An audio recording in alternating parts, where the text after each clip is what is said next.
بسم اللہ الرحمن الرحیم۔ السلام علیکم۔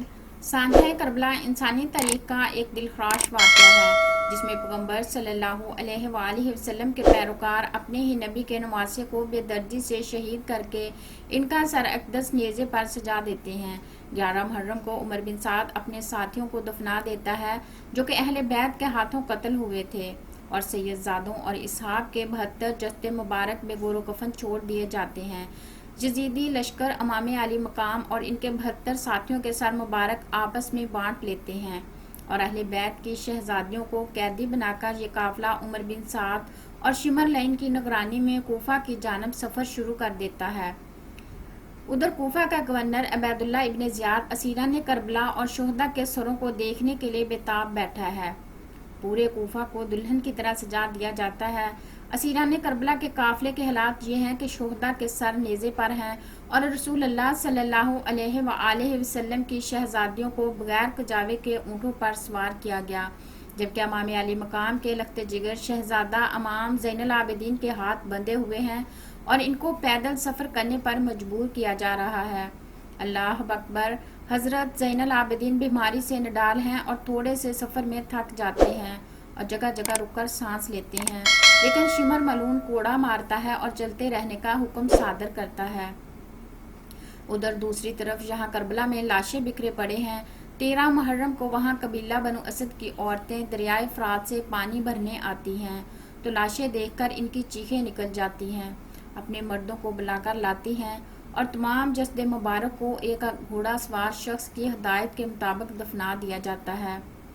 اسیران کربلا کا قافلہ کوفہ کی جانب رواں دواں ہے۔ یزیدی سپاہیوں نے سستانے کے لیے قافلہ کو راستے میں روکا۔ یہاں تاریخ طبری میں امام طبری اور البدایہ والنہایہ میں علامہ ابن کثیر لکھتے ہیں کہ یزیدی فوج شراب میں مست تھی، جس وجہ سے ایک سپاہی عنان بن جعید نواسہ رسول صلی اللہ علیہ وآلہ وسلم کی بیوی حضرت رباب کی طرف بدمستی میں بڑھا تو شیر خدا کی شیر بیٹی حضرت زینب سلام اللہ علیہا نے قریبی کھڑے دوسرے سپاہی کی تلوار کھینچ کر پہلے عنان بن جعید کا ہاتھ بڑھتا ہوا کاٹا، پھر اس کی گردن اڑا دی۔ اس واقعے کے بعد کافی دیر تک لشکر میں خاموشی چھائی رہی۔ پھر حضرت زینب نے وہاں پر اہل بیت کی عظمت کے بارے میں خطبہ ارشاد فرمایا۔ امام طبری روایت کرتے ہیں کہ ابن سعد نے خولی کے ہاتھ امام علی مقام کا سر اقدس ابن زیاد کے دربار بھیجا۔ خولی جب کوفہ پہنچا تو رات کا وقت تھا، اس لیے وہ سر مبارک کو اپنے گھر لے گیا اور ایک برتن میں ڈھانپ دیا۔ سر مبارک کو دیکھ کر اس کی بیوی انوار سخت ناراض ہوئی کہ یہ تم نے کیا ظلم کر دیا ہے۔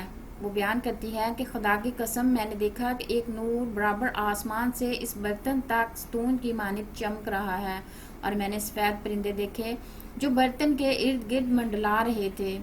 چنانچہ 12 محرم کو اسیران کربلا اور نواسہ رسول صلی اللہ علیہ وآلہ وسلم کے سر مبارک کو ابن زیاد کے دربار میں پیش کیا گیا۔ شیر خدا کی شیر بیٹی حضرت زینب اور ابن زیاد کے درمیان سخت گفتگو ہوئی۔ کوفہ کا درندہ صفت خونخوار حاکم عبداللہ ابن زیاد، جس کی تلوار سے خون ٹپک رہا ہے، جو فرزند رسول صلی اللہ علیہ وآلہ وسلم امام حسین اور ان کے اعوان و انصار سے ان کا خون بہا کر مست و مغرور کامیابی کے نشے میں بالکل چور ہے، اس کے مقابلے میں حضرت امام زین العابدین ایسا بے باک اور سخت لب و لہجہ اختیار کرتے ہیں کہ ابن زیاد آپ کے قتل کا حکم جاری کر دیتا ہے۔ چنانچہ اگر جناب زینب سلام اللہ علیہ ڈھال کی مانند آپ کے سامنے آ کر یہ نہ کہتی کہ میں اپنے جیتے جی ایسا ہرگز نہ ہونے دوں گی اور ایک عورت کے قتل کا مسئلہ درپیش نہ آتا، نیز یہ کہ قیدی کے طور پر دربار شام میں حاضر کرنا مقصود نہ ہوتا، تو عجب نہیں ابن زیاد امام زین العابدین کے پاک خون سے بھی اپنے ہاتھ رنگین کر لیتا۔ ابن زیاد نے شہداء کے سروں اور کربلا کے اس قیدی قافلے کو شمر لعین اور طارق کی قیادت میں یزید کے دربار شام کی طرف روانہ کر دیا۔ شیخ خوارزمی اور ابن اسم لکھتے ہیں جب قافلہ کوفہ سے شام کی طرف روانہ ہوا تو اہل بیت سے ایسے ہی سلوک کیا گیا جس طرح جنگ میں جیتے ہوئے قیدیوں سے کیا جاتا ہے۔ اللہ اکبر۔ اندازہ کیجئے دوستو کیسے بدبخت ہوں گے ان شہروں کے لوگ جہاں سے قافلہ گزرا، لیکن وہ صرف تماشائی بنے رہے۔ امام زین العابدین سے منسوب روایات میں ابن زیاد شمر و طارق کا قیدیوں سے برتاؤ منقول ہوا ہے۔ حضرت امام حسین کے شہزادے کو ایک لاغرو نحیف اونٹ پر اس سال میں سوار کیا گیا کہ امام حسین کا سر نیزے پر، قیدی عورتیں ان کے پیچھے اور نیز براق برادران ان کے اطراف میں موجود تھے۔ اگر امام کی آنکھ سے آنسو جاری ہوتا تو وہ ان کے سر پر نیزے مارتے، یہاں تک کہ اسی حالت میں وہ شام میں داخل ہوئے۔ شام کے شہر حلب میں مقام مشہد النقطہ کے گرجا گھر کے قریب یہ قافلہ رکا تو جب راہب نے دیکھا کہ قافلے کے ساتھ ایک شہید کا سر موجود ہے جس میں سے تازہ خون بہہ رہا ہے تو اس نے قافلے سے پوچھا کہ آپ کون لوگ ہیں اور یہ سر مبارک کس کا ہے؟ یزیدی فوج نے کہا کہ یہ فوج یزید کی ہے اور یہ سر حسین ابن علی کا ہے۔ راہب کہنے لگا کہ سیدھی طرح کہو کہ یہ سر تمہارے نبی کے نواسے کا ہے۔ یہ جواب سن کر سب خاموش ہو گئے۔ جب راہب نے دیکھا کہ یہ کسی معمولی انسان کا سر نہیں ہے تو اس نے شمر و تارک کو بیش بہا قیمتی تحائف اور سونے کے سکے دے کر کہا کہ آج رات یہیں رک جاؤ اور ایک رات کے لیے یہ سر مجھے دے دو۔ لالچی سپاہی فوراً تیار ہو گئے۔ راہب ساری رات سر مبارک کی کرامات دیکھتا رہا اور صبح کلمہ پڑھ کر مسلمان ہو گیا۔ روایات کے مطابق ظلم و جبر سہتے یہ اہل بیت اطہار کا قافلہ پہلی سفر کو شام میں داخل ہوا۔ یزید کے حکم کے مطابق شہر کو ایسے ہی سجایا گیا تھا جیسے کسی جیتی ہوئی فوج کے کمانڈر کے استقبال کے لیے سجایا جاتا ہے۔ شہر میں داخل ہونے کے بعد اسیران کربلا کو جامع مسجد کے چبوترے پر بٹھایا گیا۔ یزید کے حکم کے مطابق محل کو سجایا گیا اور تمام بزرگان شام کو محل میں مدعو کیا گیا۔ پھر حکم ہوا کہ اب اسیران کربلا کو حاضر کیا جائے۔ امام حسین کا سر مبارک ایک تشت میں پیش کیا گیا اور کھانے کی میز پر رکھ دیا گیا۔ یزید اپنے اصحاب کے ساتھ شطرنج کھیلنے لگا اور جیسے ہی بازی جیتا وہ جام نوش کرتا اور باقی بچا ہوا جام تشت پر گرا دیتا۔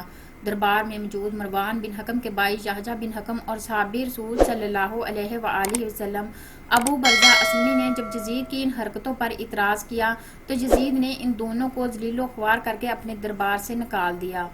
اسی طرح شام میں چاہے وہ یزید کا دربار ہو یا مسجد میں لوگوں کا بے پناہ ہجوم، بڑے ہی واضح الفاظ میں دشمن کی سازشوں سے پردہ اٹھا کر حقائق کا برملا اظہار کرتے رہتے ہیں۔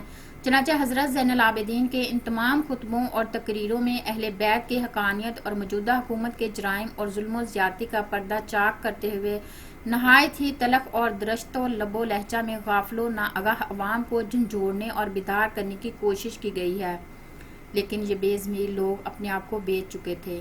ان پر حضرت امام زین العابدین اور حضرت زینب کے خطبات کا کوئی خاطر خواہ فائدہ نہ ہوا۔